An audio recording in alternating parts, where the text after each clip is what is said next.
Hi, I'm Captain Larry Bell with Texas Fishing Tips, and this is your weekly fishing report. Get down here, up in here in Mesquite Bay, as you come down to Cedar Bayou Flat, all the way down to the mouth. We've had Big Moon. We're on the backside of the Big Moon now, probably right at the end of it. It's going to start getting into those wild card days, so you're going to have all different kinds of days, opportunity. So make sure that you have multiple things in your box: big profile, small profile, topwater bait, suspended bait, jerk shrimp, whatever, burner shads. Make sure that you have everything in your box, because it may require you to have everything in your box to be able to catch some of these fish.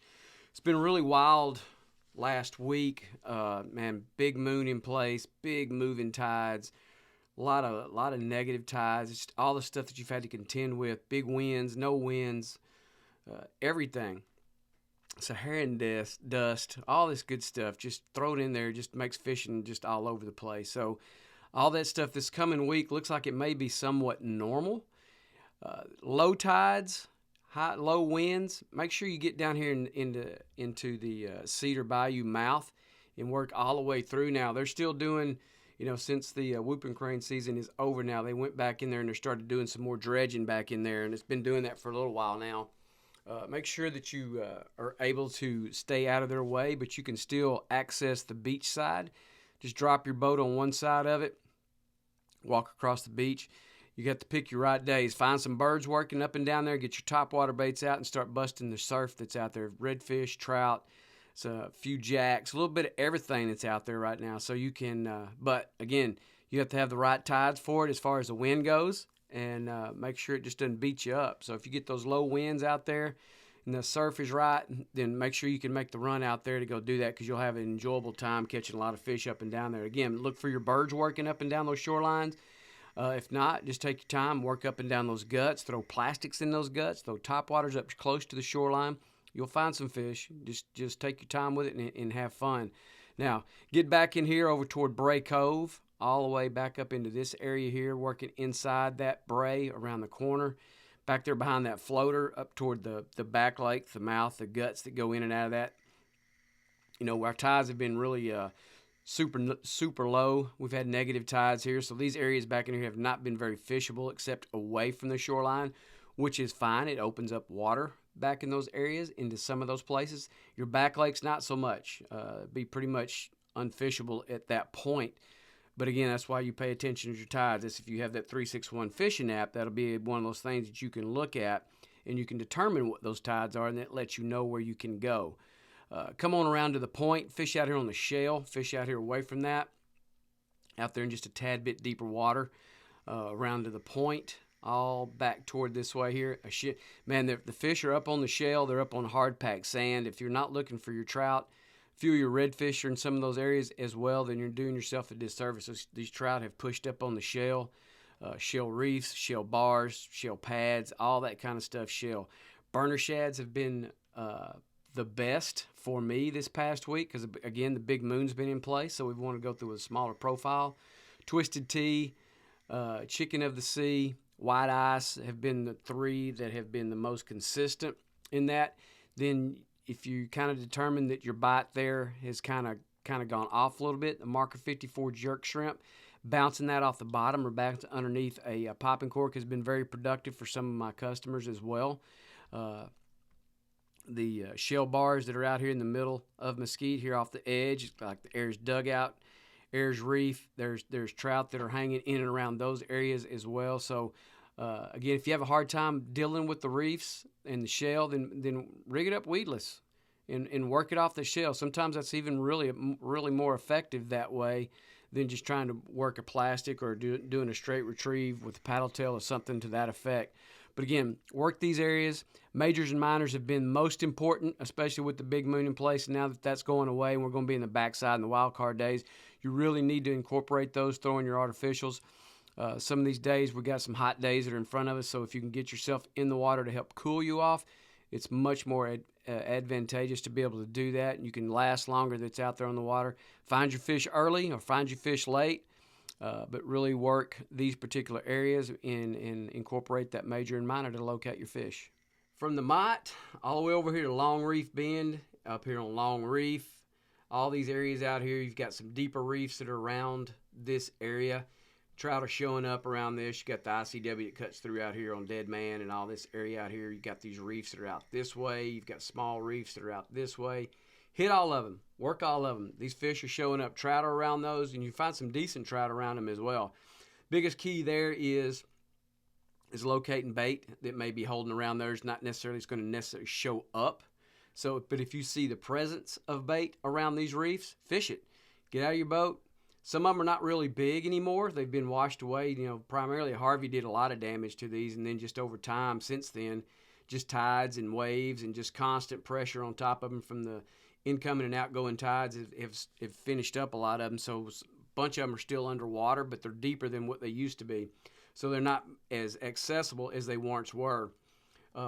These reefs that are all in here, you got Spalding Reef, you've got Jaybird Reef that's out there, again, Long Reef, you've got Tin Can, Half Moon, all those areas that are out there. Those are ones that you really want to kind of focus on and look at. Deeper water, maybe late morning, is something that you kind of really want to focus on and look at these particular areas. Again, the Long Reef one it's like the tides that we've had these negative tides. It's been wadeable. You can get on it, you can wade it because the water's low enough, and you can fish it. Now, otherwise, when you got normal tides in here, maybe above normal tides, then you're probably going to have to drift it or anchor up and throw plastics or whatever, and just drift across those and fish certain edges of it.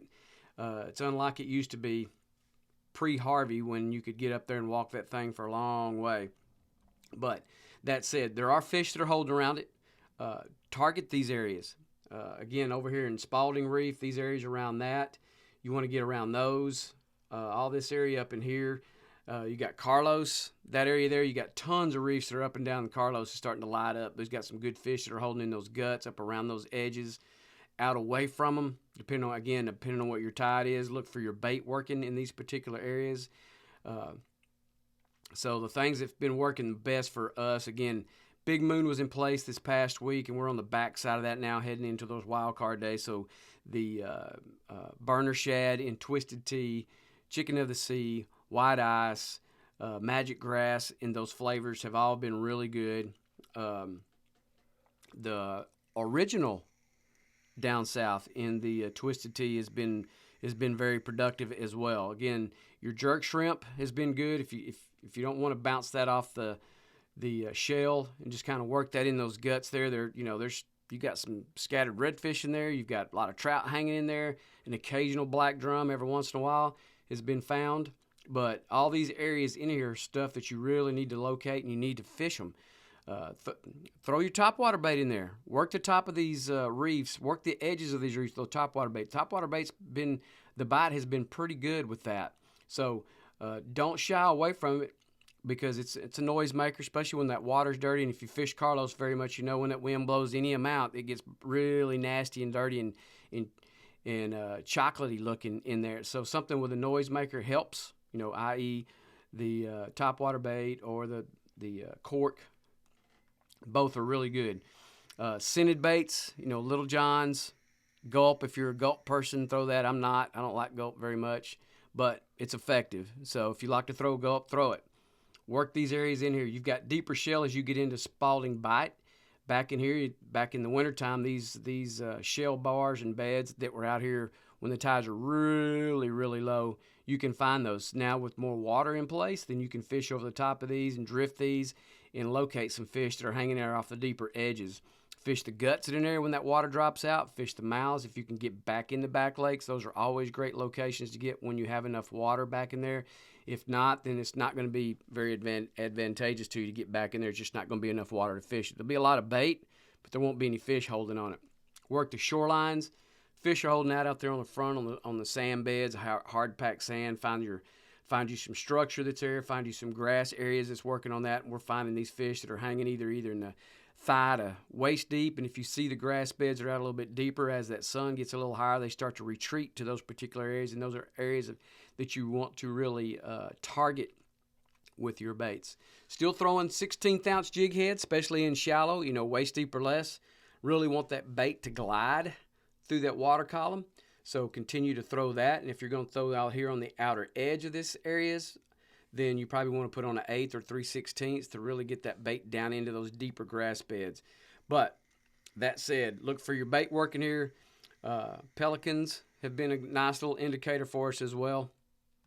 An occasional osprey, we're still seeing those hanging around here. But again, majors and minors are your big deal, especially going into the wild card days. You really need to focus on your bite frame around those time frames, and locate your structure, locate your bait, and you're going to find fish. Swan Lake shoreline, all the way up, back up west of here toward Bayside, back down. The guts, man, fish the guts, fish the drop, fish the edges out here in front of Swan Lake. Our tides this past week have not really lent itself to get back in there in some of these areas. It gets super skinny back in there.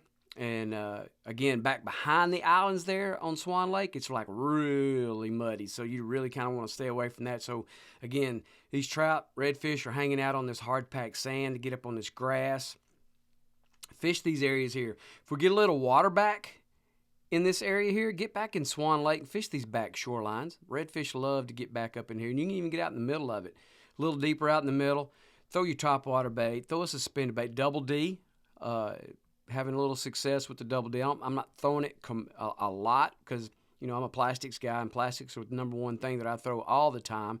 But, just to incorporate something just a little bit different, topwater bait, throwing the double D has been really good back in some of these areas. It's been very productive. So it just gives you a little option of something different. The double D is great in that thigh to crotch deep water, so you can really work that style of water, especially when you come out here to the outside and you come through the guts of this thing. Again, with the water levels being like they've been, it's been a little difficult to get through some of these guts, so you've had to wade through them, walk through them, whatever. You can run your boat through them if your boat's skinny enough to get through it, but may not be as effective fishing back in those particular areas once you do that. Work this outer edge out here on that grass line and that hard-packed sand. These fish have been holding out here a little bit deeper. Again, 3/16 or a 16th ounce jig head is what I've been throwing, especially in thigh deep or less water. But if you're going to work this drop out here that comes all the way through that cut through, and you'll feel it if you've weighted that because you know how deep it is and it gets around that. Throw that 1/8 ounce or 3/16 out, maybe even a 3/8 if you want to get it really out there to see what's going on, see if those fish have pushed off on that edge. Rattlesnake Point's been holding some fish all up and down that area there. This cut around here and all this edge that comes all the way back around toward Port Bay, it's all been pretty good. There's been fish that have been hanging off that deeper edge. Water comes up, they get up on those grass beds and they find those potholes. We've been finding some really nice fish still holding over grass. Your smaller fish are hanging over your sand and your shell. You may catch 10 to 1, 13, 14, 15, 16-inch trout, and then you'll find a 17, 18, or 19 that's sprinkled in there. So you may have to go through a few fish, but that's the beauty of throwing artificials. You can catch multiple fish on one particular bait before you have to even think about changing it out. And, with the trout limit being down to 3, you can pick up your 3 fish with no problem. Come down here toward Grass Island, around that point, around the edge, all that area back up in here has been holding some fish, and pretty consistently as well. Pay attention to what your winds are. Pay attention to your bait.